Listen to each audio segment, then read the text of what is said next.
자, 건강하게 100세까지 건강한 뷰티 시간 들어왔습니다. 네, 우리네 일상에서 자주 걸리는 질환들과 대처법 알아보겠습니다. 먼저 준비 하나만 보시고 오시죠.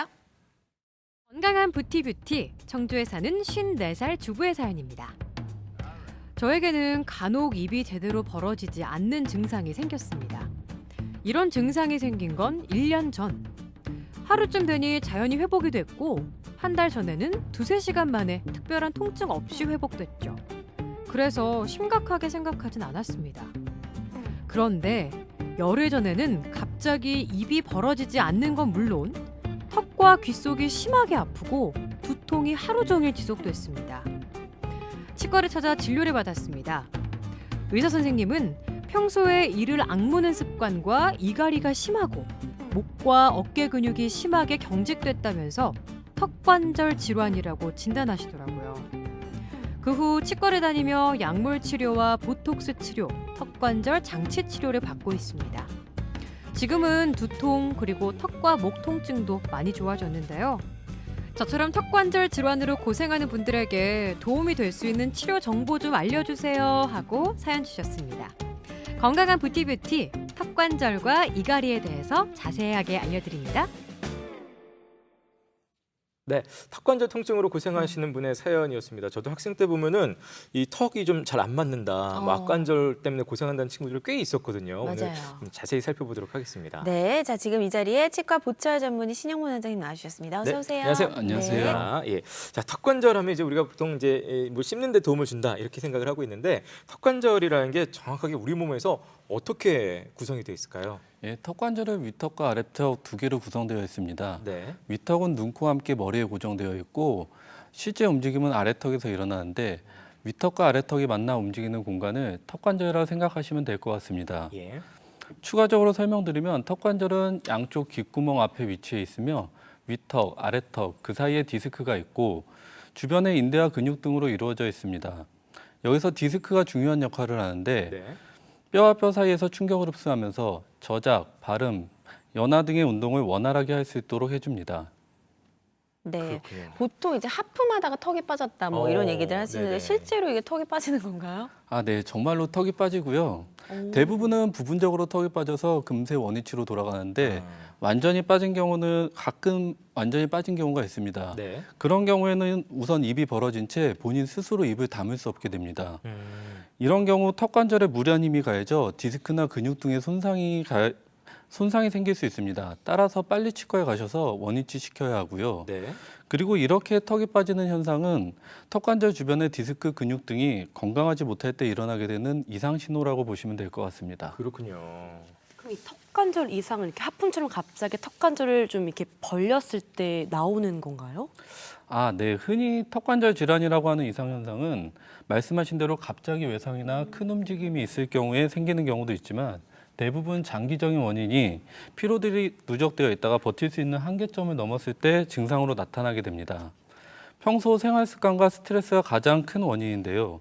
예를 들어 식생활에서 딱딱한 음식, 건어물이나 오돌뼈 같은 음식들은 턱관절에 매우 안 좋습니다. 네. 그리고 평상시 치아를 악무는 습관, 그리고 한쪽으로 엎드려 자는 자세, 손으로 턱을 개는 습관, 한쪽으로만 식사하는 편측 저작, 야간에 일어나는 이갈이와 이악물기 등은 턱관절에 악영향을 줍니다.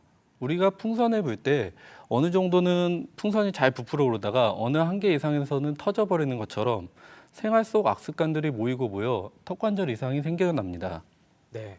그러니까 우리가 진짜 흔하게 뭐 사실은 편하게 있을 때는 막 이렇게도 있다가 뭐 이렇게도 뭐 이렇게 이런 것들이 진짜 습관이 안 좋다 이런 얘기가 되겠는데 턱관절에 실제로 이상이 생겼을 때 나타나는 증상은 어떤 게 있을까요? 턱관절은 우선 아래턱의 움직임의 모든 활동에서 중심축으로서 중요한 역할을 합니다. 따라서 턱관절에 이상이 생기면 저작, 발음, 연화, 호흡 등의 활동에서 통증이 생기거나 제한이 생겨서 일상생활에 문제가 생기게 되죠. 네. 심한 경우는 밤에 잘 수 없는 통증이나 편두통, 목과 어깨 통증, 이명 등이 수반되기도 합니다. 따라서 바로 치과에 오시는 경우도 있지만 이비인후과나 정형외과의 진료를 받고 오시는 경우가 많습니다. 그렇군요. 만약에 턱관절을 이제 치료하지 않고 놔두면 어떻게 되는 건가요? 네. 궁금해요. 모든 질병들이 그렇듯이 초기에 치료를 하는 것이 가장 효과적입니다. 턱관절 질환이 생겼을 때 보편적으로 치료하지 않고 놔두면 상태가 악화됩니다. 네. 특히 디스크가 초기 염증 단계에서 후기 염증 단계로 갈수록 회복이 잘 되지 않고 영구적인 손상이 오는 경우가 있습니다. 그로 인해 입이 벌어지지 않는 정도가 보통 사람의 절반도 되지 않는 개구제한 같은 문제가 생겨서 고생하시는 환자분들을 많이 보게 됩니다. 저도 뭐 검사를 받고 싶긴 한데 이 치과에서는 어떤 검사를 통해서 턱관절에 이상이 있다는 걸 판단되는지도 궁금해요.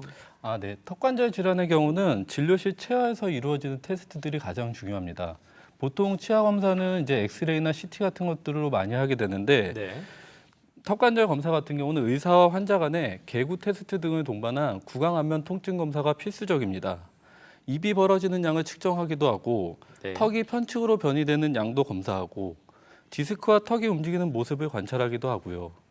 필요한 경우 교합 검사나 치아 모형 검사 등의 추가적인 검사를 하는 경우도 있습니다. 네. 그렇게 해서 진단을 받고 실제로 이상이 있을 경우에 치료는 어떻게 하는지 예전에 보면은 치과를 꽤 오래 다니더라고요. 뭐 꼭 수술을 해야 되는 건지 이런 것도 궁금한데요. 과거 수술 치료를 많이 했던 시절이 있었는데요. 예. 요즘은 수술 치료는 극소수에만 한다고 보시면 됩니다. 네. 초기에는 빠른 진단과 치료가 이루어질 경우 이상을 일으키는 생활 습관의 변화, 간단한 약물 치료, 물리 치료로 가능하고요. 그러나 진행이 된 턱관절의 경우는 이제 스플린트라고 하는 턱관절 장치, 보톡스 주사요법 등이 필요합니다. 환자마다 치료 기간이 다르긴 하지만 앞에서 말씀드린 방법으로 대부분 치료가 가능합니다. 그러나 심각한 비대칭이나 증세가 너무 악화된 경우는 네. 부득이하게 수술을 하는 경우도 있습니다. 이 장치가 이제 보통 환자분들 네네. 본을 떠가지고 지금 화면에 나오는 장치인데요. 예, 예. 이게 스플린트라고 하는 턱관절 치료할 때 가장 많이 쓰는 장치 중에 하나입니다. 직접 들고 나오셨어요. 예. 한번 좀 다시 한번 좀 들어주시죠. 예. 그렇게 아까 화면에도 좀 자세히 나갔습니다만 네. 직접 이렇게 들고 나오셨습니다. 예. 자, 이갈이 같은 경우는 이제 또 턱관절 질환을 일으키는 주요한 질환인데 사실 이게 잠잘 때 일어나는 거잖아요. 이거 치료가 될까요? 이거는 뭐 본인 의지랑 상관없이 그러니까요. 갈지 않나요? 그냥. 네, 환자분들을 보면서 가장 많이 받는 질문 중에 하나인데요. 이갈이 같은 경우는 말씀하신 대로 무의식에서 일어나는 행동이고 여러 가지 이유가 있지만 유전적 요인이 강하며 스트레스가 가장 중요한 원인입니다. 그러다 보니 아직까지는 이갈이를 완전히 없앨 수 있는 해결책은 없고요. 네. 이갈이를 가능한 줄이고 이갈이 때문에 생기는 문제를 예방하는 방향으로 치료를 합니다. 예를 들어 보톡스 치료 같은 경우 근육 프로그램을 바꾸어서 일시적으로 이갈이를 없애고 턱관절의 통증과 불편한 증세를 빠른 시간 내에 줄여주어 환자분들의 만족도가 좋습니다. 네. 그리고 이갈이 보호 장치는 장기적으로 이갈이의 유해한 힘이 치아와 턱관절을 상하게 하는 패턴을 막는 가장 중요하면서도 근본적인 치료입니다. 이는 치아 마모 및 턱관절 질환의 진행을 막고 변이된 디스크의 회복을 돕는 역할을 해서 턱에서 나는 소리의 빈도도 줄여줍니다. 이갈이 보호 장치도 있군요. 예. 네. 그런 거 저는 잘 때 가끔 이갈이 하나 갑자기 내가 잘 때 어떠지만 생각이 들었는데 좀 궁금한 게 또 하나 생겼는데요. 이게 안면 비대칭인 분들도 턱관절에 이상이 생기나요? 네, 많이들 생기고요. 대부분의 안면 비대칭은 이제 턱의 골격적인 문제보다는 근육적인 문제들이 가장 많습니다. 그렇다 보니 양쪽 근육의 힘이 다르게 되고 턱관절 좌우 압력이 다르고 턱관절 질환이 흔하게 일으키는 원인이 되기도 하죠.